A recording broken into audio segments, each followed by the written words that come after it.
मुझे अभी अभी ज्ञात हुआ है कि ईओडब्ल्यू द्वारा मुझ पर और मेरे परिवार के ऊपर एक झूठा एफआईआर पंजीबद्ध किया गया है। मैं इसके लिए पहले तो विशेष रूप से बिल्कुल दिल से आभारी हूं माननीय मुख्यमंत्री जी का, डॉक्टर मोहन यादव जी का, जिन्होंने ईओडब्ल्यू पर दबाव डाल करके अपना एक ब्लैकमेलिंग का ईओडब्ल्यू को टूल बना रखा है और इस प्रकार के झूठे अपराध पंजीबद्ध करवाते हैं विपक्ष की आवाज को दबाने के लिए। क्योंकि नए साल पे आपने ये मेरे को बिल्कुल नया उपहार दिया, और ऐसे ही जब मैं पहले विधायक बना था तब भी मेरे ऊपर 6 अपराध झूठे पंजीबद्ध हुए थे, और बाद में एक एक करके न्यायालय ने उन सभी अपराधों को निरस्त भी कर दिया था, आरोपों को। ये 2004 का घटनाक्रम है जो मेरी जानकारी में है। शायद उन दिनों मैं कॉलेज लाइफ में स्टूडेंट था और मुझे तो पता भी नहीं था ये सब क्या राजनीति और क्या चीजें हैं, पर ठीक है, राजनीति में आया हूं तो मुझे लगता है राजनीति से प्रेरित होकर के इस प्रकार के आरोप प्रत्यारोप लगेंगे।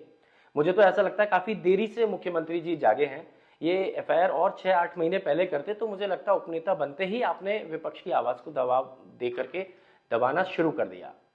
मेरे स्वर्गीय पिताजी सत्यदेव कटारे जी जब नेता प्रतिपक्ष थे और व्यापम की उनने आवाज उठाई, पूरी सरकार को घेरा, और आज तक व्यापम के मामले में कई भारतीय जनता पार्टी के नेता जेल में गए और शायद बाद में फिर भी जाएंगे भविष्य में। उस समय पे एक झूठी पीई पंजीबद्ध करी 2015 में जब पिताजी नेता प्रतिपक्ष थे।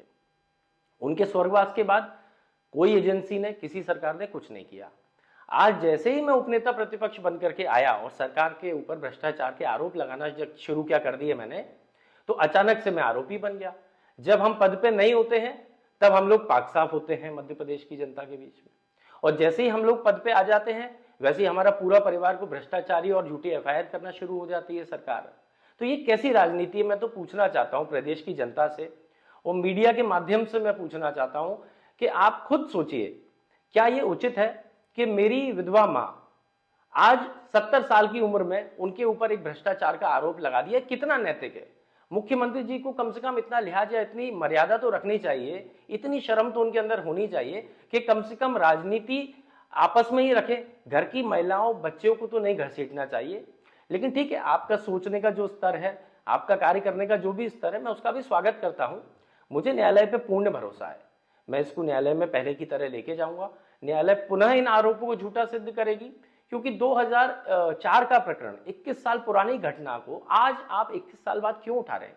मैं तो मीडिया के लोगों से बोलना चाहता हूं कि किसी भी ईओडब्ल्यू के जिम्मेदार अधिकारी से जाके आप पूछिएगा कि आज आपको 21 साल बाद क्यों याद आया हेमंत कटारे के उपनेता प्रतिपक्ष बनते ही कि ये एफआईआर दर्ज होनी चाहिए।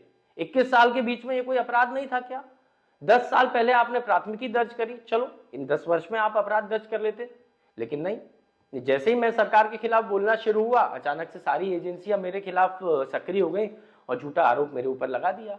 ठीक है, जैसी सरकार की मंशा, लेकिन मैं ये कहना चाहता हूं कि अब इस एफआईआर के दर्ज होने के बाद मैं दुगनी ताकत से, मुझे और प्रेरणा मिली है और मैं और दुगनी ताकत से आपके भ्रष्टाचार की, आपके काले कारनामों की पोल खोलूंगा, चाहे विधानसभा के अंदर हो चाहे विधानसभा के बाहर हो। मैं इनसे दबने वाला नहीं हूं।